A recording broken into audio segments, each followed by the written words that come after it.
है दोस्तों, स्वागत है आप सभी को राज्य स्टडी में। आज हम लोग केमिस्ट्री का 5 अध्याय देखने वाले हैं। तत्वों का आवर्त वर्गीकरण, मतलब तत्व को कैसे वर्ग या आवर्त में रखा गया और किस वैज्ञानिक ने किस सदी में कैसे मतलब एलिमेंट को सजाने का प्रयास किया, किसका प्रयास कितना सफल रहा और आधुनिक आवर्त सारणी का कैसा विकसित हुआ, कैसे विकास हुआ और किस पैटर्न पे उसको रखा गया, सारा चीज़ इस वीडियो में हम देखने वाले हैं।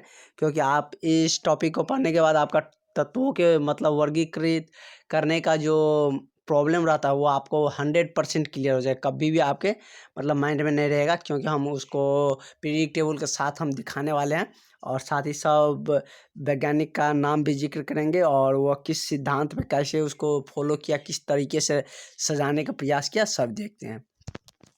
सबसे पहले ना मतलब बहुत जब तत्वों का खोज होने लगा तो बहुत सारा तत्व मिलने लगा, तो उसको क्या किया कि सजाने का प्रयास किया गया। या कैसे सजाया जाए, तो सबसे पहले प्रयास किया था डोबेराइन के तिर्यक नियम। मतलब सबसे पहले दिया गया था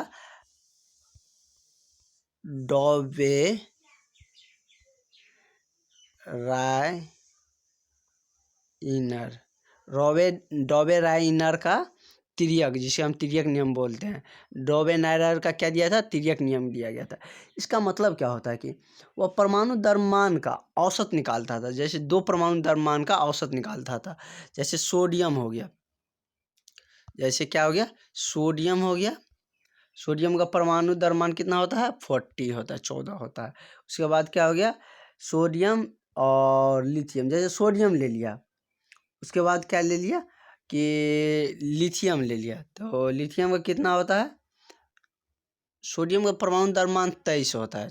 इसका मतलब परमाणु संख्या 11 होता है, उसके दुगुना और ऑड नंबर रहता है, दुगुना से एक अधिक हो जाता है, तो परमाणु द्रव्यमान कितना हो गया? 23। लिथियम का कितना हो गया? तो 3 होता है, तो 6 या लगभग 7 में लिया जाता है। तो इसका यदि औसतन मतलब 2 का औसतन यदि तीसरे से मिल जाता था तो उसको क्या किया जाता था? एक ही ग्रुप में रखा गया था। मतलब इसी को क्या किया गया, क्या कहा गया था? डोबेराइन के तिर्यक नियम। मतलब दो एलिमेंट का औसत निकालता था। औसत क्या होता है कि दोनों के परमाणु द्रव्यमान को क्या करता था? जोड़ देता था और 2 से क्या देता था? भाग दे देता था। तो उसी को क्या बोलते हैं? औसत बोलते हैं। मतलब जितना संख्या को जोड़ते हैं मतलब जितना नंबर को जोड़ते हैं उतना ही संख्या से भाग दे देते हैं, तो उसी को क्या बोलते हैं? औसत बोलते हैं। यदि दो एलिमेंट के परमाणु द्रव्यमान को जोड़ के और उससे दो से भाग दे देने पर जितना आता था या उसको मिलाता था किस एलिमेंट के परमाणु द्रव्यमान से मिल रहा है, यदि जिससे मिल रहा था तो उसको क्या करता था कि एक ही ग्रुप में मतलब रख देता था। तो वो इस तरीके से रखना स्टार्ट किया है, तो इसी को क्या बोलते थे? डोबेराइनर का तिर्यक नियम। तो ये समझ गए डोबेराइनर का तिर्यक नियम ये। लेकिन बहुत ज़्यादा ये सफल नहीं रहा। मतलब बहुत जगह ये काम करता था, फेल कर जाता था। मतलब स्वाभाविक सा ये मतलब करेक्टली मतलब लॉजिक नहीं था, मतलब पूरा सक्सेसफुल नहीं रहा। तो उसके बाद ये ना मतलब जर्मन का साइंटिस्ट है, जो कब दिया था? 1817 ईस्वी में दिया था। 1817 ईस्वी में। हम ईस्वी भी मेंशन करेंगे और कौन कहाँ का साइंटिस्ट था ये भी बताते जाएंगे। उसके बाद लाइट्स का आता है। उसके बाद क्या कौन देने का प्रयास करता है? न्यू लाइट्स देने का प्रयास करता है। वो कहाँ का वैज्ञानिक था? मतलब इंग्लिश वैज्ञानिक था। तो अंग्रेज मतलब जिसको हम ब्रिटेन कहते हैं, वो कब देने का प्रयास किया था? एक दिया था 1718 में और ये देने का प्रयास किया था 1766 ईस्वी में। तो ये इस तरीके से देने का प्रयास किया था। परमाणु द्रव्यमान ये भी अपनाया। ये क्या किया? परमाणु द्रव्यमान ही अपनाया। लेकिन इसका ये किस तरह से परमाणु द्रव्यमान जो होता है ना, उसको आरोही क्रम में सजाते गया। मतलब बढ़ते क्रम में सजाते गया। जैसे हाइड्रोजन के 1, लिथियम का कितना, हीलियम का 2, लिथियम का 3, वो सजाते गया। उस ढंग से उसको अरेंज करते गया। और वो देखता था कि मतलब हर एक 8 एलिमेंट के बाद उस समय में 56 एलिमेंट ज्ञात था। हर एक 8 एलिमेंट के बाद क्या हो जाता था? रिपीट हो जाता था। मतलब उसका जो ये रासायनिक गुण होता है ना, वो क्या हो जाता था? रिपीट होने लगता था। उसी तरीके से आने लगता था रासायनिक गुणधर्म। और उसके क्या किया था? परमाणु द्रव्यमान पे वो ट्राई किया था कि मतलब आवर्त सारणी बनाने का, मतलब तत्वों को वर्गीकृत करने का। तो इसी को ना इंडिया में एक लॉजिकली दिया गया था। क्या कि संगीत के सुर, जैसे हम लोग में क्या पढ़ते हैं, सारे सारे गामा गामा पा धा ना। कभी कभी सर सब पढ़ाते भी हैं कि बचपन में पढ़ाते होंगे कि आप लोग पढ़े ही होंगे कि इसको कि संगीत के सुर पे भी रखा गया था। मतलब इसी को क्या किया था, संगीत सुर पे भी रखा गया था। किस पे, सारे गामा पा धा नी। मतलब ये 8 सुर था, इसके बाद फिर वही आ जाता है, मतलब 8 वहाँ नी तक जाने के बाद फिर सा पे ही आ जाता है। तो उसी तरह से उस पर क्या किया गया था, वह रखा था। तो लेकिन ये भी बहुत ज़्यादा सफल नहीं हो पाया था। तो इसके बाद एंट्री होता है सबसे वाइटल साइंटिस्ट का, मतलब सबसे जाने माने, जो बहुत ही अच्छे तरीके से उसको मतलब डिफाइंड किया है, उसको मतलब अच्छे तरीके से सजाया था एलिमेंट को। उसी पे क्या हुआ, आगे चल के नए आवर्त मतलब आधुनिक आवर्त सारणी का विकास हुआ था। चलिए हम देखते हैं अब किसके बारे में, मेंडलीव के बारे में। मेंडलीव ने क्या किया कि परमाणु द्रव्यमान उन्होंने भी ट्राई किया था, किसमें उस समय में तो कितना 63 तत्व ज्ञात था। तो उसने क्या चीज़ पे ट्राई किया, परमाणु द्रव्यमान और भौतिक एवं रासायनिक गुण। मतलब वो क्या किया, एलिमेंट का भौतिक गुण भी लिया और मेंडलीव ने, और रासायनिक गुण भी लिया, लेकिन वो भी किसको फॉलो किया, परमाणु द्रव्यमान को ही फॉलो किया। और मेंडलीव इतना वाइटल साइंटिस्ट था, इतना जानकार साइंटिस्ट था कि वह जब आवर्त सारणी बनाने लगे ना, कुछ एलिमेंट उस समय में ज्ञात नहीं था। जैसे 7वें ग्रुप के लेते, fluorine, chlorine, bromine, iodine, astatine. जैसे क्या हो गया, ये रेडियो एक्टिव एलिमेंट था। इसी तरह बहुत सारे एलिमेंट ज्ञात नहीं था। वो क्या किया था, अपने आवर्त सारणी में उसके लिए जगह छोड़ दिया था, मतलब वो कॉलम छोड़ दिया था कि यदि एलिमेंट आएगा तो उसी कॉलम में वो रखाएगा। मतलब इतना साइंटिस्ट का कोई चीज़ का खोज भी नहीं हो, लेकिन उसे पता था कि वो आएगा तो इसी मतलब गुण धर्म पे आधारित होगा और यहाँ पर ही आएगा।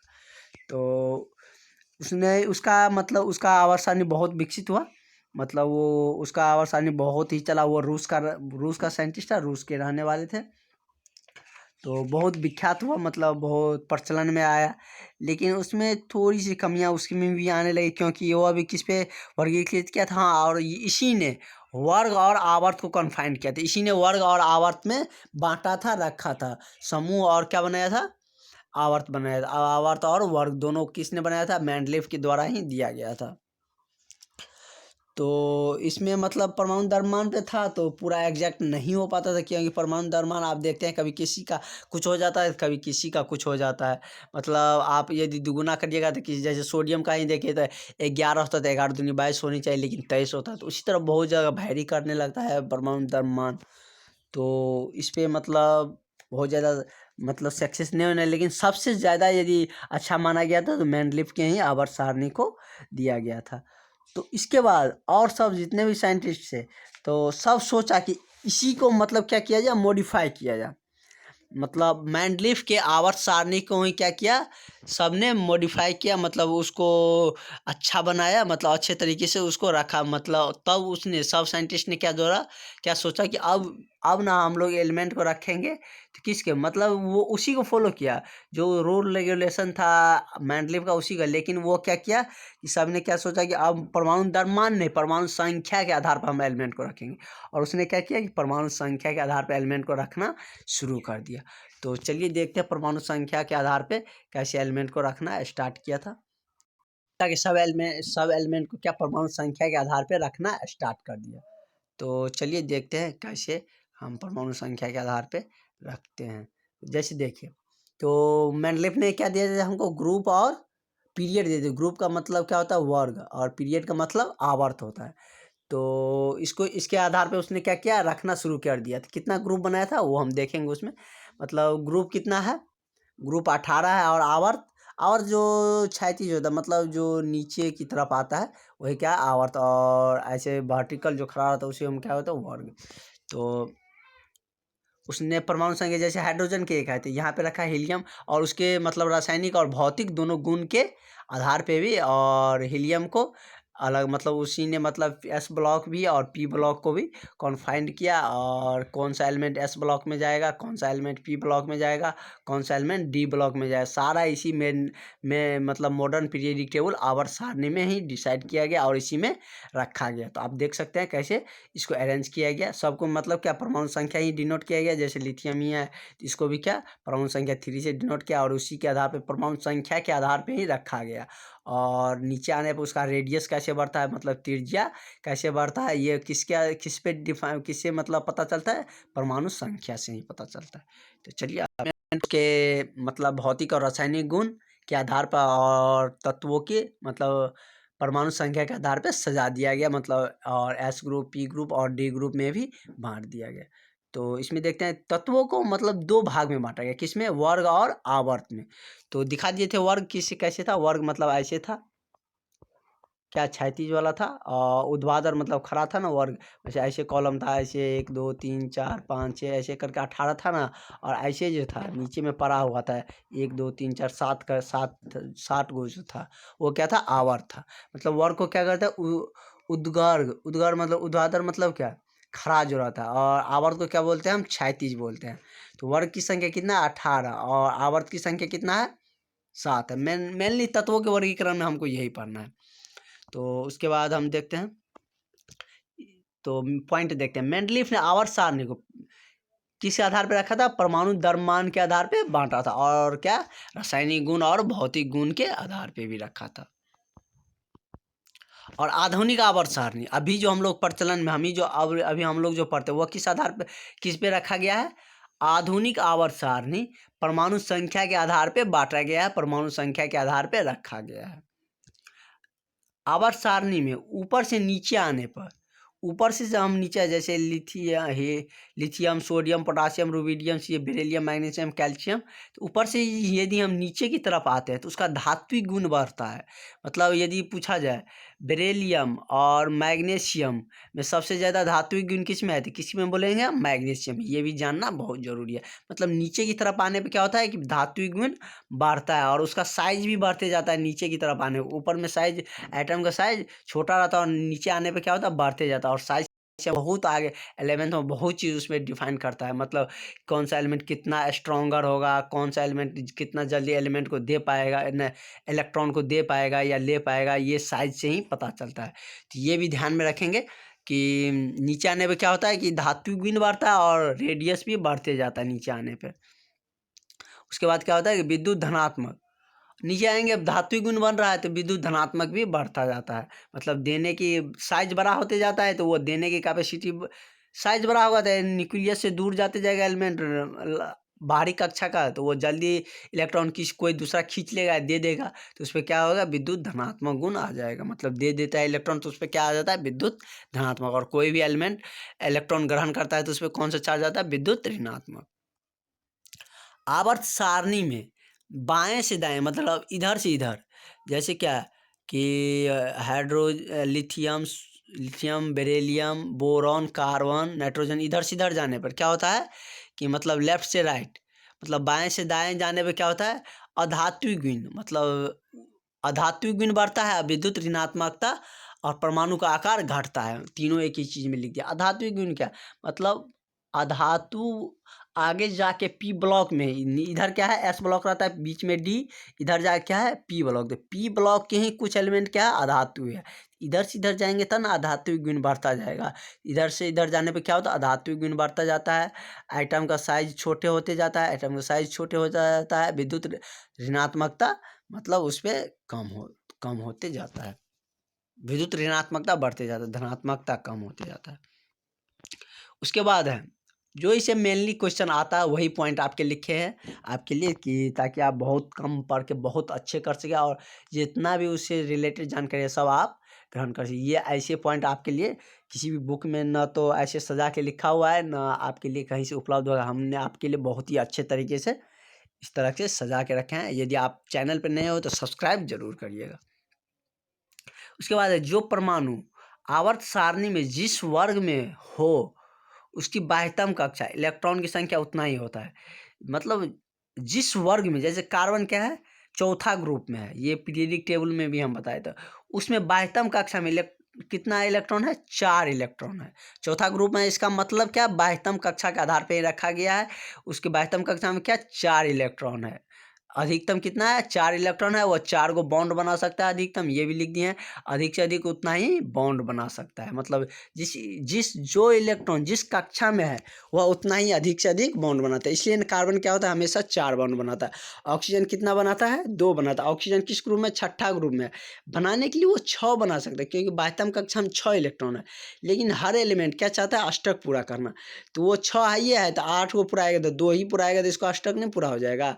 कार्बन चौथा ग्रुप में है, ये 4 बना सकता है। 4 बनाएगा तभी इसको अष्टक पूरा होगा, तो इसलिए यह 4 बनाता है।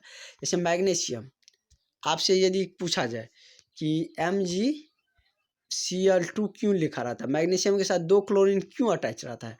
तो मैग्नीशियम दूसरा ग्रुप में है, तो यह कितना? 2 बॉन्ड बनाएगा, इसलिए क्लोरीन 7वां ग्रुप में है, तो यह 1 बनाएगा, तो 7 1 8 अष्टक पूरा हो जाएगा। इसलिए यह एक ही क्लोरीन 2 बॉन्ड नहीं बना सकता है, इसलिए इसको 2 क्लोरीन देता है। इसका भी पूरा हो गया, इसका भी पूरा हो गया, इसका भी पूरा हो गया। उसी तरह NaCl, सोडियम पहला ग्रुप में है, तो यह कितना बॉन्ड बनाएगा? 1 बॉन्ड ही बनाएगा। क्लोरीन 7वां है, ये भी 1 बनाता है। इसलिए सोडियम के साथ, मतलब पहला ग्रुप के जितने एलिमेंट रहता है उसके साथ एक ही कोई तत्व अटैच रहता है। यही सब रीज़न है, क्योंकि सब केमिस्ट्री में सब लॉजिकली है। यदि आप अच्छा से पढ़िएगा ना, तो आपको कहीं भी कोई प्रॉब्लम नहीं आएगा केमिस्ट्री में, क्योंकि सब एक दूसरे से अटैच है, रिलेटेड है। और आपको मतलब बहुत ही सहूलियत से आप इसको मतलब कनेक्ट कर पाएंगे और अच्छा से जान पाएंगे, और दूसरे को एक्सप्लेन भी कर पाएंगे यदि आप अच्छा से पढ़ेंगे। इसलिए हम आपको अच्छे तरीके से एक्सप्लेन करना बताते हैं। तो इसका मतलब हम लोग ऑब्जेक्टिव भी देखेंगे नेक्स्ट लेक्चर में। तो थैंक यू फॉर वाचिंग। इसमें देखेंगे तो बहुत लंबा हो जाएगा वीडियो पे। यदि आप चैनल पर नए हो तो सब्सक्राइब करिएगा।